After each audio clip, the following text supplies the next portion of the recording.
आऊज़ु बिल्लाहि मिनश शैतानिर रजीम। बिस्मिल्लाहिर्रहमानिर्रहीम। Golden light 93 YouTube channel देखने और सुनने वाले तमाम दोस्तों को अस्सलाम वालेकुम। आज की रिकॉर्डिंग में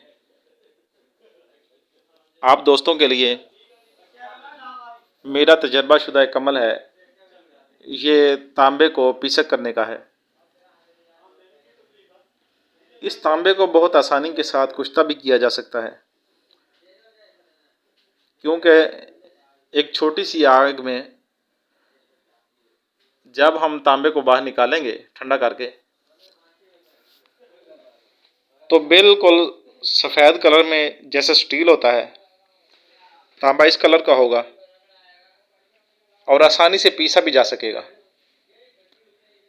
इसे धोएं और बाद में आप शीर मदार से या किसी भी जड़ी बूटी से, जिससे आप सही तरीके से कुश्ता कर सकते हैं, अपनी समझ के मुताबिक इसे कुश्ता करें।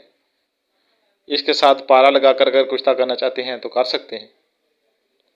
इससे रंग भी बनाया जा सकता है और इसे खुराकी भी इस्तेमाल किया जा सकता है, और अगर समझ बूझ के साथ इससे तेज़ाबी भी कर लिया जाए तो ये तेज़ाबी भी हो सकता है।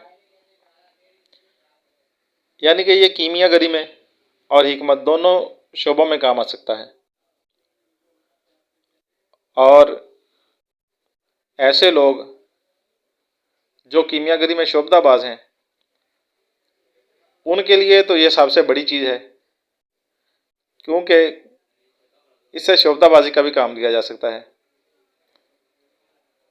अक्सर औकात लोग धोखा देने के लिए तांबे सफ़ेद करने के बहुत सारे अमल करके दिखाते रहते हैं। ये ऐसे अमलों में से भी एक अमल है। असल में चीज़ कोई गलत नहीं होती, उसे आप चाहें तो गलत तरीके से इस्तेमाल करें, चाहें तो उसे सही तरीके पे इस्तेमाल कर लें। इसे खुराकी और पोशाकी दोनों तरीक़ों में इस्तेमाल किया जा सकता है। आपका ज़्यादा टाइम लेने से बेहतर है नुस्खे की तरफ आते हैं। ये अमल मेरा मुजर्रब है, इसमें किसी किस्म का भी कोई शक शुबा नहीं। बहुत आसान तरीक़ाकार है। 50 ग्राम मीठा सोडा ले लें, 50 ग्राम सिमलफार सफ़ेद ले लें और 100 ग्राम जमाल गोटे की गिरियाँ ले लें। अब सिमलफार और मीठे सोडे को दोनों को खर्ल करें, बारीक कर लें।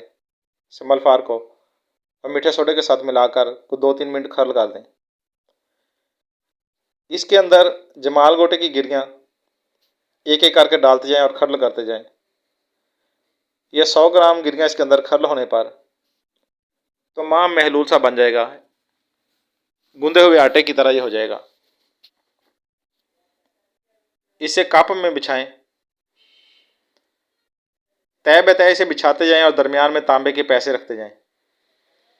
जितने भी इसके अंदर दबाए जा सकें आप दबा सकते हैं।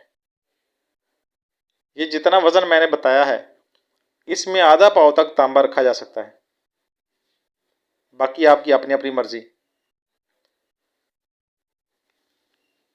इस तांबे को बंद करके बेहतरीन गिल हिकमत करके इसे 5 किलो उपलों की आग दे दें। जब आग देने के बाद आप इसे निकालेंगे, ठंडा होने के बाद इसे खोल लें, आपका मवाद वगैरह कुछ जल जाएगा, क्योंकि जमाल गोटे का जो मवाद है वो तो जलना ही है, और सिमलफार भी इसमें से धुआं बनकर निकल जाएगा। बाकी तांबा जो है आपका, वो देखने में सफ़ेद रंग का स्टील की तरह होगा। इस तांबे को पैसों को आप लेकर धो लें। ये सफ़ेद रंग में स्टील की हालत में ही होंगे, लेकिन जब आप इसे पीसेंगे तो ये आसानी से पीसे भी जा सकेंगे। इस तांबे को अगर दोबारा इसी मवाद में रखा जाए तो ये कुश्ता भी हो जाता है, और बाद में इस्तेमाल करने के काबिल बनाने के लिए आप इसे शीर मदार से खर्ल करें और छोटी छोटी आग दें। इससे तांबा बेहतरीन कुश्ता हो जाएगा। और इसे बहुत ज़्यादा कारामद बनाना है तो इस सफ़ेद तांबे को पीस कर इसके साथ पारा लगाकर खटकल बूटी के पानी के साथ इसे खर्ल करें और छोटी छोटी आग दें। इससे तांबा और पारा दोनों बेहतरीन कुश्ता हो जाते हैं और इसे खुराकी भी इस्तेमाल किया जा सकता है। शीर मदार के साथ इसे खर्ल करें और तांबे के साथ पारा लगाकर तो फिर भी ये खुराकी इस्तेमाल किया जा सकता है और बेहतरीन कुश्ता होने के बाद ये फास का तेल भी करता है। अब ये आपकी मर्ज़ी है कि आप इसे किस तरीके से इस्तेमाल कर सकते हैं। अस्सलामु अलैकुम वरहमतुल्लाहि वबरकातुहू।